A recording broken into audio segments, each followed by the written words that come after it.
Assalamualaikum warahmatullahi wabarakatuh. Anak-anakku yang soleh dan soleha, apa kabar kali ini?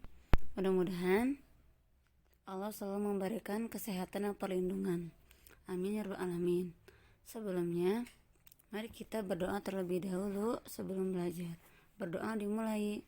Bismillahirrahmanirrahim.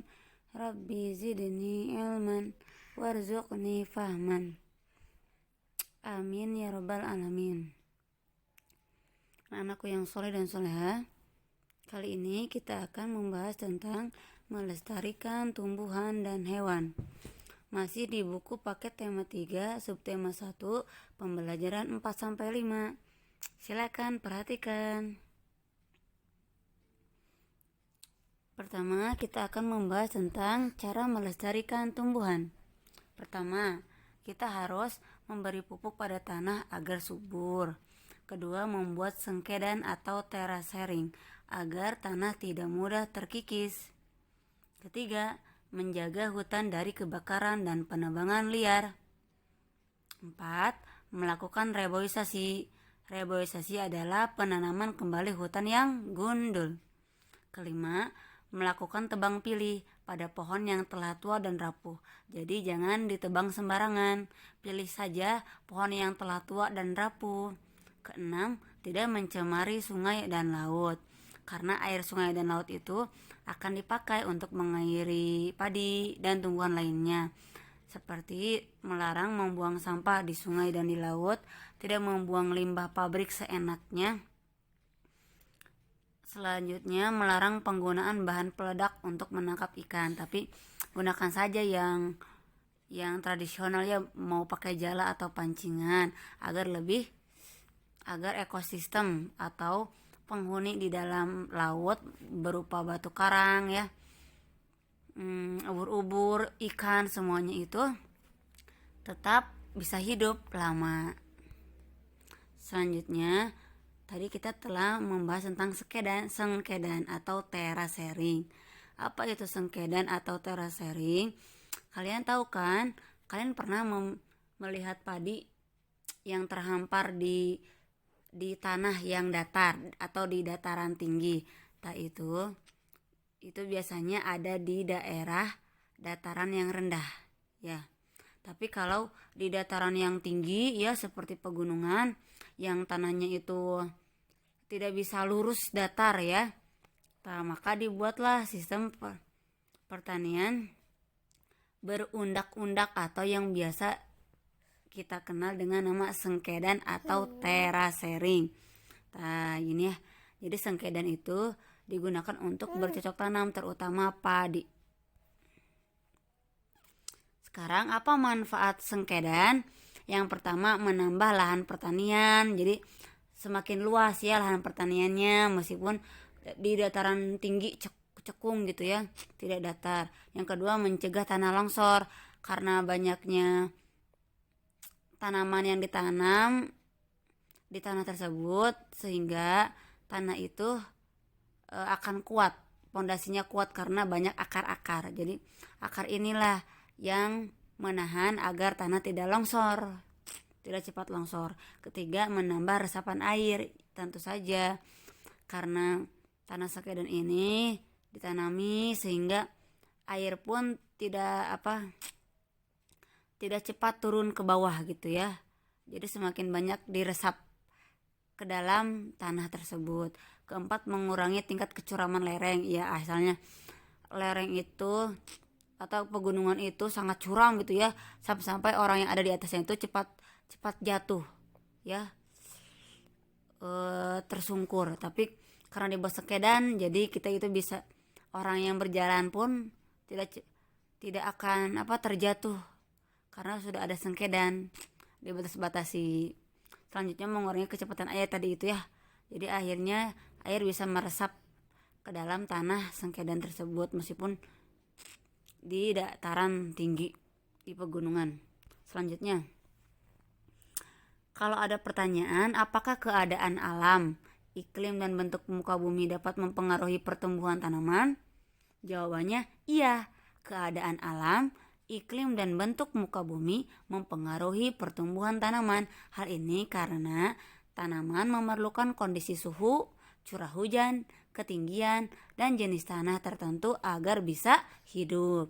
Ulangi, kalau ada pertanyaan, apakah keadaan alam berupa iklim dan bentuk muka bumi dapat mempengaruhi pertumbuhan tanaman? Jawabannya ya, karena keadaan alam, iklim, dan bentuk muka bumi mempengaruhi pertumbuhan tanaman. Hal ini karena tanaman memerlukan kondisi suhu, curah hujan, ketinggian, dan jenis tanah tertentu agar bisa hidup. Selanjutnya, apa itu iklim? Iklim itu keadaan hawa. Tahu hawa? Ya, udara, suhu, kelembapan, awan, curah hujan, sinar matahari pada suatu daerah dalam jangka waktu yang agak lama. Kurang lebih 30 tahun di suatu daerah.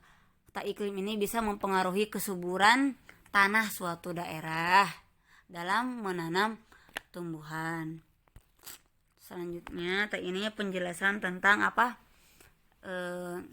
Bahwa iklim itu mempengaruhi pertumbuhan tanaman. Pertama, tanaman itu memerlukan temperatur optimum. Maksudnya itu suhu udara yang paling baik ya, agar tanaman bisa berkembang dengan baik, tidak terlalu panas, tidak terlalu dingin. Lalu tanaman juga memerlukan curah hujan yang berbeda-beda. Kalau tanaman di daerah yang gersang seperti apa? Daerah Arab itu ya, Afrika, kurma, kaktus ditanam di sana akan tumbuh. Tapi kalau ditanam di sini yang sering hujan, kurma dan kaktus itu biasanya sering mati gitu, jarang ada yang tumbuh gitu ya. Gitu. Paham tuh? Selanjutnya tanaman yang memerlukan dataran tinggi untuk berkembang seperti tanaman teh dan kopi. Sedangkan tanaman yang memerlukan dataran rendah yaitu seperti tanaman padi dan jagung. Selanjutnya ada sayuran dan bunga. Biasanya itu ditanam di dataran rendah yang suhunya itu antara 16 sampai 20 derajat. Lalu ada juga sayuran yang ditanam di daerah dingin ya, atau di dataran tinggi seperti selada dan bayam. Itu biasanya tumbuh dengan suhu dingin antara 10 sampai 20 derajat Celcius. Paham tuh? Sekarang cara melestarikan hewan. Ini adalah gambar-gambar hewan-hewan langka ya, yang punah atau sudah mati ya, tidak ada lagi. Di sini ada cendrawasih, burung cendrawasih, orangutan, badak bercula satu, ada komodo, dan harimau Sumatera. Apa itu hewan langka? Hewan langka itu adalah hewan yang hampir punah. Jumlahnya sangat sedikit di alam, dan jika tidak diambil tindakan pencegahan, hewan ini akan lenyap sepenuhnya dari muka bumi. Maka agar hewan tetap lestari dan dapat dilihat sampai waktu yang lama, harus dilakukan beberapa upaya untuk melestarikan hewan agar bisa berkembang biak dan memperbanyak diri. Salah satunya adalah menangkap pemburu liar. Banyak sekali ya orang yang memburu hewan secara liar, ditembak lalu dijual ya, atau digunakan untuk kepentingan dirinya sendiri, harus ditangkap itu. Kedua, menetapkan cagar alam. Apa itu cagar alam? Cagar alam itu adalah suatu kawasan hutan yang luas yang diperuntukkan untuk hewan-hewan liar hidup dan berkembang. Ketiga, melakukan penangkaran. Penangkaran itu adalah langkah untuk mengembangbiakan hewan. Penangkaran itu adalah langkah untuk mengembangbiakan hewan dalam suatu tempat khusus dan diawasi secara ketat.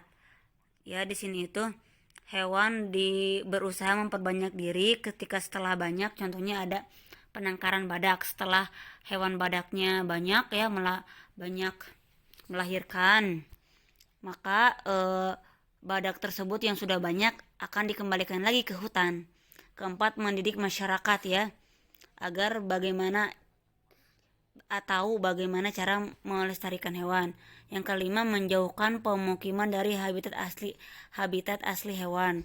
Contohnya di hutan itu ada banyak gajah.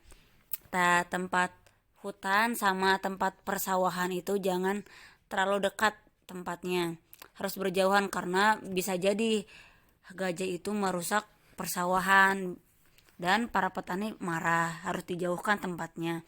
Keenam, memperbanyak polisi hutan agar bisa menangkap pemburu liar. Sekarang silakan kerjakan tugasnya. Baca teks Padi dan Teh halaman 31 dan kerjakan tugasnya, soal-soalnya. Lalu baca teks Burung Cendrawasih halaman 48 dan kerjakan pertanyaannya. Hanya itu dari Usada, semoga dapat dipahami. Wabillahi taufiq wal hidayah. Wassalamualaikum warahmatullahi wabarakatuh.